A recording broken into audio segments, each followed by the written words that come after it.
ጥር 6 1998 ነው በቃ ለመጨረሻ ጊዜ አንደበቱ ከመዘጋቱ ከማለቱ በፊት ደረጀን ብቻ ብሎ በቃ ሐኪም ቤቱ ተነግሮቸው ምናምን እሱን አንድ እናቱን ይዤ እንድመጣና የእናቱ ሰዓት እንዲኖራቸው ከዛ እኔን ደግሞ ለብቻ ነውና እናቱን ይዤ እንድመጣ ነው።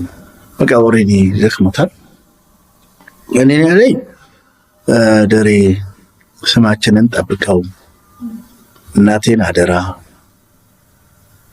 ወደ ልደታ ስትሄድ እኛ ሰፈር ጋር አንድ ወዳጅ አለን አሹ ስጋ ቤት እሱን ሄድ ጎብኘው አግኘው እንደኔ አለና ሶስቱን ነገር ነገረኝ።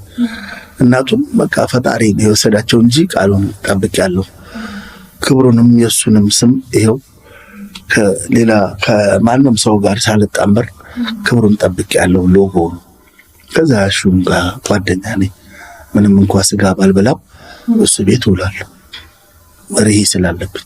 ስለዚህ እነዚህ ነገሮች ናቸውና እናቱን ደግሞ ለብቻው እንደዚህ አይነት ስሜት ያለው ነገር ነገራቸው። በቃ ልጅሽ ነው እኔ በሄድም ልጅሽ ነው ምናምን ነገር ብሎ ነግሯቸው ነውና ይነግሩኛል። እሳቸውም ነፍሳቸውን ይማረው ልጅ አልሞተም አንተን ባየሁ ቁጥር ልጅ አለላል ሩቅ አገር ተሹሞ ሄዷል አንድ ቀን መጥቶ ይጠይቀኛል ይላል። ቤቱን እየሄድክ ታይለታለህ መቃብሩ ማለት ነው። እንደዚህ ያሉኝ በቃ እርጅናም እድሜም ምናምን ሄደ አለፉ። ግን በቃ ይሄን የጓደኝነት ጥግ በጣም እውነት ልታስለቅሰኝ ነው። በጣም ስሜታ ያረከኝ እኔ ብዬ አሁን ጠነከረ። አይ አሁን ጥር 11 ሲመጣ 20 ዓመት ይሞላዋል።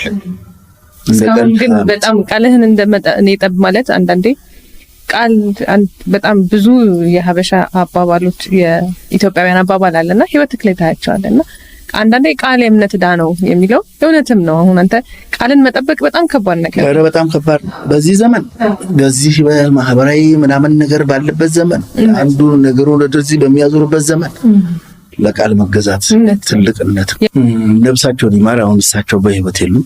ጓደኝነት ማለት እኮ ከራስ አልፎ ለሌላ መሰጠት ማለት ነው። በቃ አንቺን የምትኖሪውን አንቺን የምታደርጊውን አንቺን የምታስቢውን ደግሞ ለጓደኛም በዛው ልክ እንደውም ከዛ ባለፈ መስጠት ማለት ነው። ጓደኝነት ማለት ገንዘብ የማይለውጠው፣ ጓደኝነት ማለት ጭብጨባ የማይለውጠው፣ ጓደኝነት ማለት እልቅና የማይለውጠው፣ ጓደኝነት ማለት እውቅና የማይለውጠው ግን የእውነት ከልብ